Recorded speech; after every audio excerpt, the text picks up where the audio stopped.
नमस्कार, रेडियो रिमझिम से प्रस्तुत है स्थानीय हालचाल। पहले मुख्य हालचाल। डुमरिया घाट पर कार्तिक पूर्णिमा के मेले की तैयारी हुई शुरू।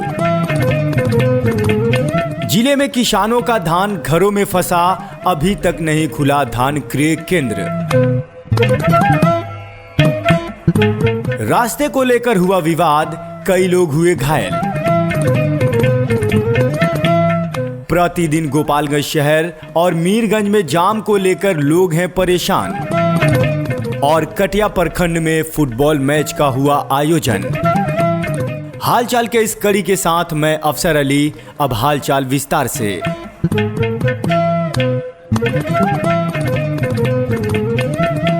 जिला प्रशासन गोपालगंज ने गाइडलाइंस जारी किया है कि श्रद्धालुओं को सामाजिक दूरी बनाकर रहना है। कार्तिक पूर्णिमा के अवसर पर सुबह से शाम तक पवित्र नारायणी नदी में लोग स्नान करते हैं। प्रशासन द्वारा बैरिकेटिंग, टेंट, लाइट, सामुदायिक शौचालय सहित अन्य सुविधा उपलब्ध कराई गई है। रेडियो रिमझिम के संवाददाता अमित सैनी ने बताया कि 1 लाख से अधिक श्रद्धालु नारायणी नदी में स्नान करेंगे। यह मेला 4 दिवसीय आयोजित होता है। प्रशासन द्वारा 4 लाइन NH 28 पर 1 वे ट्रैफिक परिचालन किया जाएगा। पहले 4 प्रखंडों में आई विनाशकारी बाढ़ और अब सरकारी व्यवस्था की मार किसानों पर पड़ रही है। सरकार ने MSP ग्रेड 1 धान का 1888 रुपये प्रति क्विंटल तथा अन्य धान की कीमत 1868 रुपये निर्धारित किया है। सरकार से निर्देश मिलने के बाद जिले में धान की खरीदारी के लिए सहकारिता विभाग ने अब तक 76 पैक्सों को चिन्हित किया है, लेकिन अब तक किसी भी पैक्स पर धान की खरीदारी शुरू नहीं हुई है। इधर धान की कटनी के बाद रबी फसलों की खेती के लिए किसानों को पूंजी की जरूरत है, लेकिन सरकारी स्तर पर धान की खरीदारी शुरू नहीं होने से किसान अपना धान बेचने के लिए इधर उधर मारे फिर रहे हैं। किसान बिचौलियों के माध्यम से बाजार में अपना धान बेच रहे हैं। किसानों को बाजार में 1000 रुपये से लेकर 1200 रुपये क्विंटल अपना धान बेचना पड़ रहा है।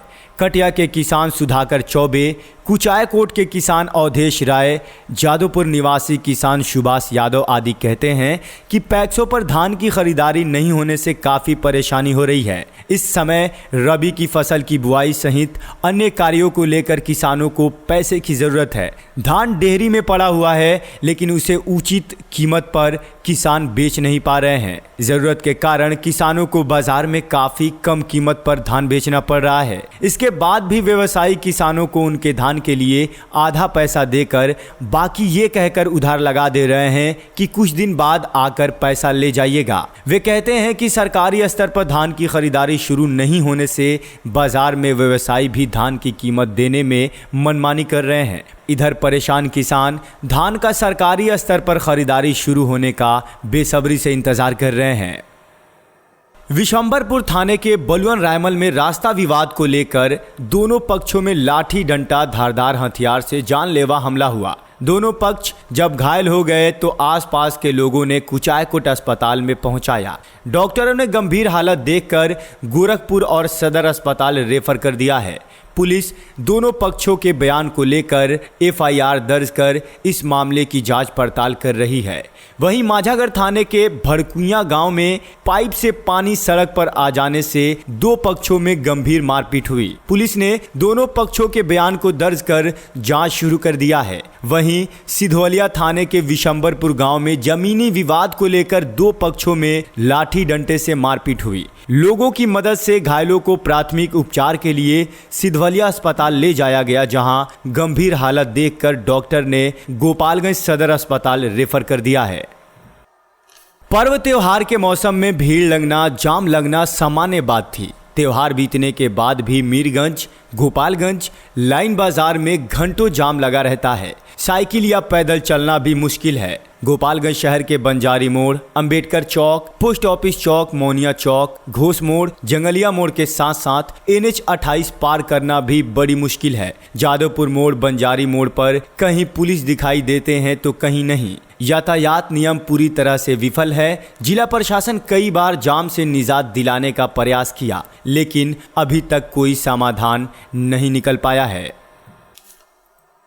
कटिया प्रखंड के खुरहुरिया खेल मैदान में बुधवार को अखिल भारतीय फुटबॉल मैच का चौथा मुकाबला राजपातो उर्मिला पांडे फुटबॉल क्लब हथुआ बनाम होम ग्राउंड फुटबॉल क्लब के बीच खेला गया। मैच के शुरू होते ही होम ग्राउंड फुटबॉल क्लब के खिलाड़ी मैच पर पूरी तरह से हावी हो गए। शुरू के 7वें मिनट पर होम ग्राउंड फुटबॉल क्लब के खिलाड़ी अजय कुमार ने एक गोल दागकर मैच में अपनी टीम को 1-0 से बढ़त बना लिया। मैच के 13वें मिनट पर फिर अजय कुमार ने दूसरा गोल दागकर अपने टीम को 2-0 से तथा मध्यांतर के बाद होम ग्राउंड फुटबॉल खिलाड़ी गोपी शर्मा ने जज्बा दिखाते हुए तीसरे एवं मोहित कुमार ने चौथा गोल दागकर मैच को पूरी तरह अपने टीम के पक्ष में कर लिया। लगातार प्रयास के बाद राजपातो उर्मिला पांडे फुटबॉल क्लब हथुआ की टीम कोई गोल नहीं उतार सकी। वहीं होम ग्राउंड की टीम ने 4-0 से मैच को जीत लिया।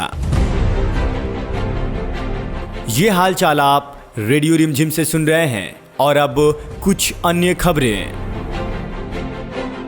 सहायक निदेशक पौधा संरक्षण वरुण कुमार ने बीज उपचार पर बिहार सरकार का कार्यक्रम गोपालगंज में शुरू किया। इस संदर्भ में हमारे रेडियो रिमझिम के संवाददाता को उन्होंने बताया। रिमझिम चैनल के माध्यम से आज हमारी बात कहने का भी मौका प्राप्त हुआ है। इसके लिए हम रिमझिम चैनल को बहुत बहुत धन्यवाद देते हैं। साथ ही साथ ये बताना चाहते हैं कि आज 26/11/2020 को हमारा एक कार्यक्रम है जो कि बीज टीकाकरण अभियान कहलाता है। बीज टीकाकरण अभियान ये रबी फसल के लगने से पूर्व हम लोग इस अभियान का संचालन करते हैं, जिसके माध्यम से ये प्रचार प्रसार किया जाता है कि किस तरह से जो पौधे और जो फसल हम लोग रबी में बुआई करते हैं उसके पूर्व उनकी बीजों की उपचार तथा उनकी देखभाल संबंधी सारी जानकारियां प्रसारित की जाती हैं।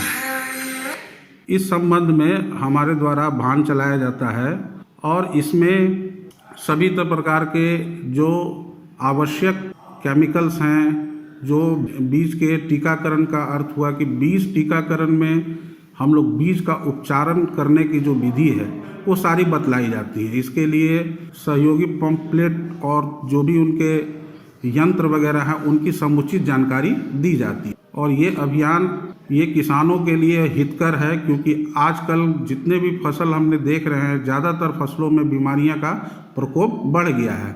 जैसे हरदा रोग इस बार हमारे गोपालगंज में बहुत ही ज़्यादा प्रभावित किया है। तो ये सब जो रोग जनित है, मिट्टी जनित रोग है, हवा जनित रोग है, इन सबों के उपचार के लिए प्राथमिक तौर पे जब हम बीज को लगाते हैं उससे पूर्व ही उनकी उपचार करना बहुत ही आवश्यक है, जिसके कारण हमारे फसल का पैदावार अगर हम उपचार बराबर तरीके से करते हैं, सही तरीके से करते हैं, व्यवस्थित करते हैं, तो हमारा पैदावार फसलों का बहुत ही बढ़ता है और हमें अच्छा यील्ड प्राप्त होता है। इसी योजना के अंतर्गत में ये कृषि विभाग के द्वारा संचालित कार्यक्रम है बीज टीकाकरण अभियान, जो कि अपने जिलों में प्रचार प्रसार के लिए आज हमने ये शुभारंभ करवाया गया है।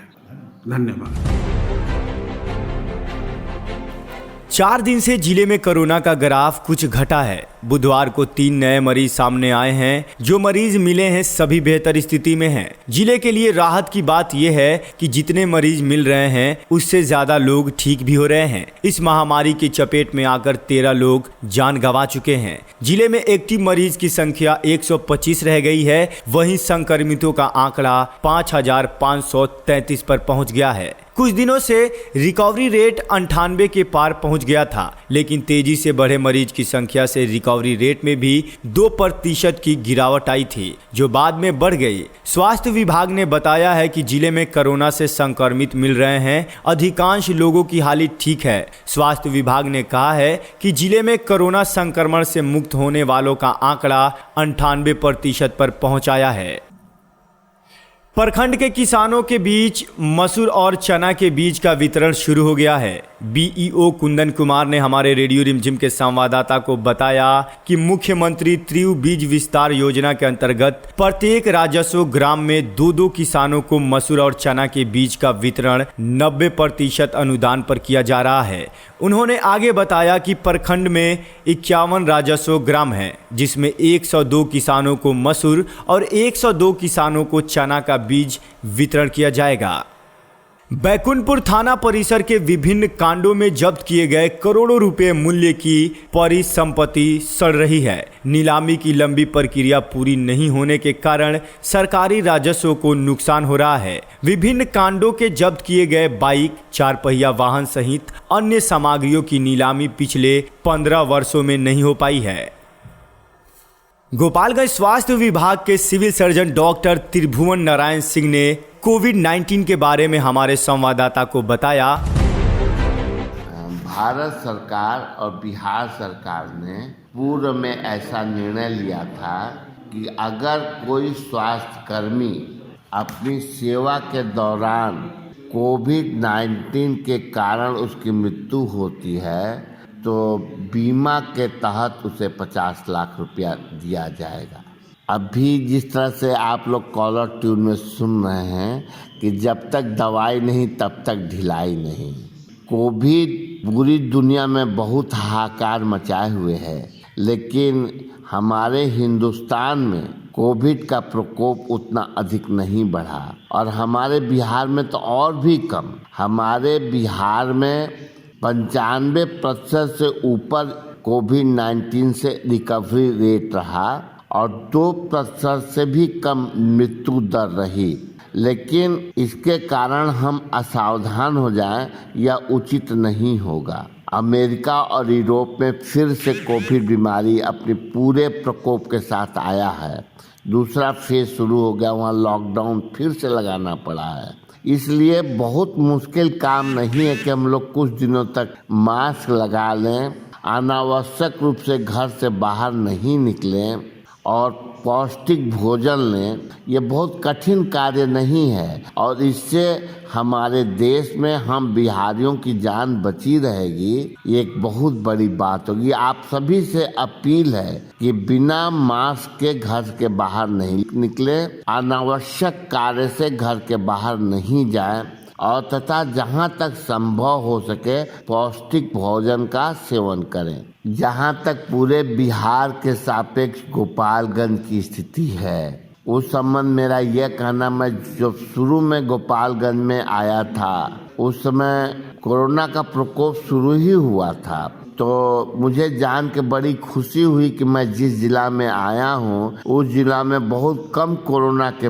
मरीज मिले हैं और मृत्यु तो बिल्कुल थी ही नहीं। लेकिन बाद में बहुत सारे कोरोना के मरीज मिले, लेकिन उसके बावजूद हमारे गोपालगंज जिला में बिहार के अन्य जिला की अपेक्षा अभी जो कहते हैं पॉजिटिविटी, मैंने अगर हम 100 मरीजों का जांच किए तो उसमें कितने रोगी निकले, वो पॉजिटिविटी रेट दूसरे जिलों से हमारे गोपालगंज जिला में बहुत कम है तथा रिकवरी रेट हमारा 95% से ऊपर गोपालगंज जिला में है और कुल कोरोना में मरने वाले मरीजों की संख्या गोपालगंज में मात्र 7 है। इस तरह से देखा जाए तो दूसरे जिलों की अपेक्षा गोपालगंज की स्थिति बहुत अच्छी। मैं डॉक्टर त्रिभुवन नारायण सिंह, सिविल सर्जन गोपालगंज।